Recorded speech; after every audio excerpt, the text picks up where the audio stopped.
Hello viewers, myself Asma Parveen from GDCW Hussaini Alam. Today my topic is sources of the reconstruction of Mughal history. Abundant source materials were available for the reconstruction of Mughal history. The reason for this abundance were patronage of poets, scholars, historians by the Mughal emperors. Then royal firmans, the decrees, the royal papers called Akbarate Darbari ul Mullah. Third one is the collection of historical letters by the munshis, that means secretaries. Then fourth one is religious literature.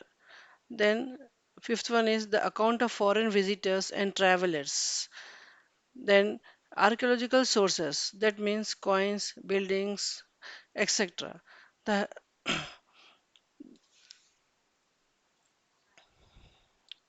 the sources of Mughal history can be broadly divided into three categories. First one is literary sources, second one is archaeological sources, and third one is foreign accounts. First one is literary sources. Now I am going to explain about the literary sources Babar and Humayun. First one is Tuzuke Babari, that means Babarnama, an autobiography of Babar written in Turkish language. It contains a lot of information about the reign of Babar and the early life of Humayun. It reveals the scholarship of Babar in Turkish language. Then next point is Tariq-e-Rashidi. It was written by Mirza Muhammad Haider, a relative of Babar. He was a relative of Babar. He gave a detailed account on the conquest of Babar, Humayun Sher Shah's conflict, then history of Kashmir, etc. etc. Then third one is Habibun Siyar. It was written by Khawand Amir, throws light on Babur and the first 3 years' rule of Humayun. Asanun Siyar. It was written by Mirza Bakhtiyar. He was a Turkmen. It mentions the relations between Babur and the Persian Emperor Shah Ismail.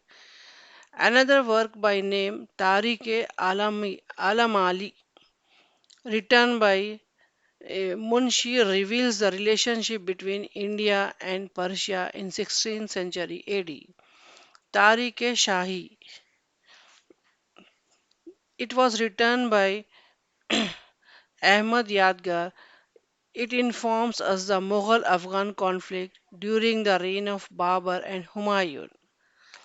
Then Shaibani Nama. It was written by Muhammad Palisha. It mentions the relationship between Babur and the Uzbeks. Then Humayun Nama.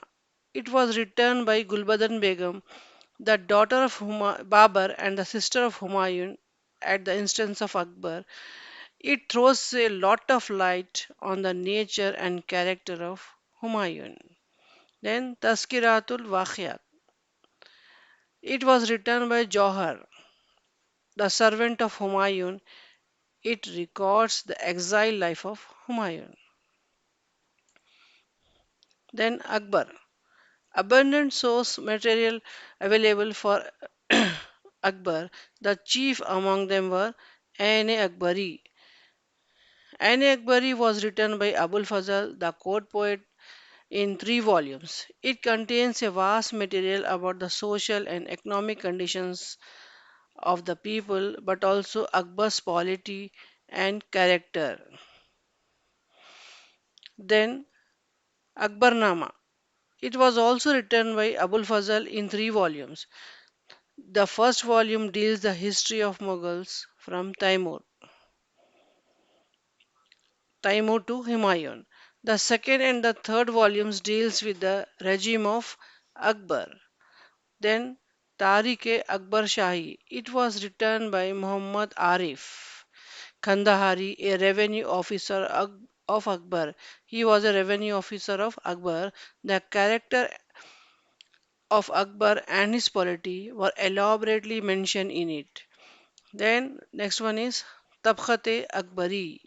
It was written by Nizamuddin Bakshi in 3 volumes. It was a book of general history dealt about the Delhi Sultanate and the regime of Babur, Humayun, and Akbar. It also dealt in detail the provincial history of Gujarat.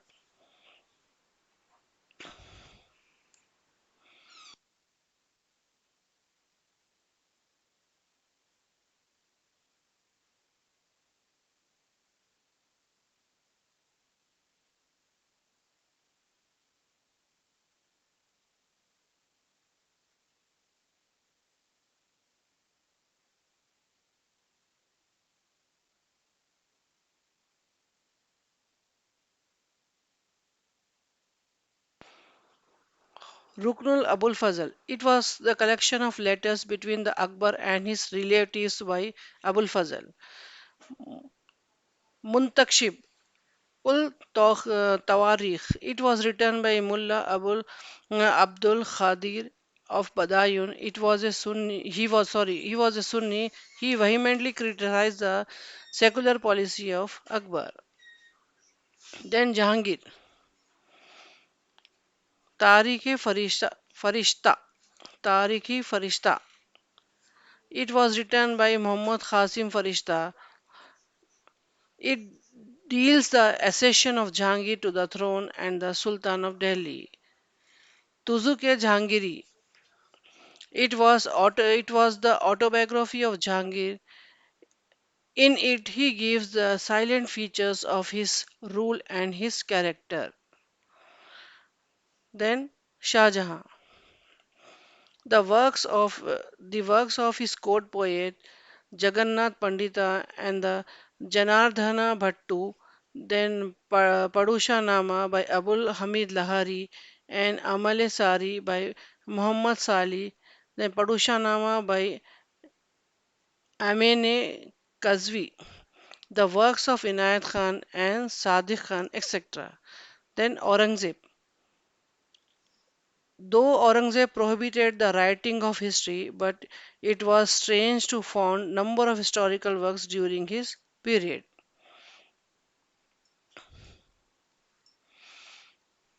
Then Alamgiri Nama. It was written by Mirza Muhammad Khan. It gives us detailed account of his first 10 years rule in Aurangzeb. Sorry, first 10 years rule of Aurangzeb. The other works, Munshis A Alamgiri by Muhammad Sakhi Mustaid Khan, then Aurangzeb Nama by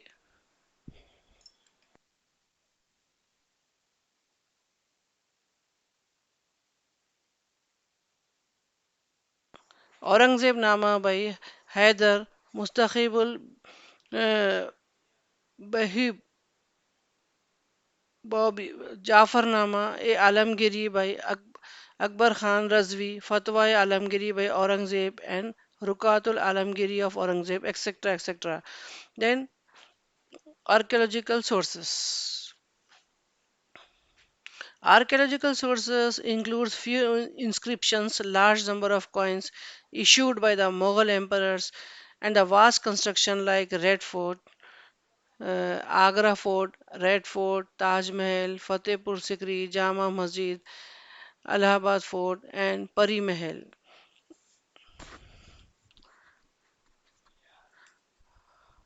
Then foreign accounts.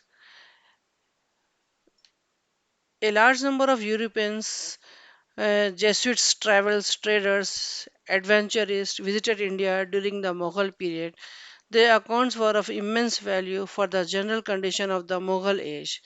Among the Europeans, the prominent were English, Ralph Fish, Dutch, Delact, Italy, Petro, uh, German, Mendelssohn, French, Bernier, Venins, Manussi. Though the foreign accounts were partisans in outlook with religious bias, yet they were of great help for the reconstruction of Mughal history.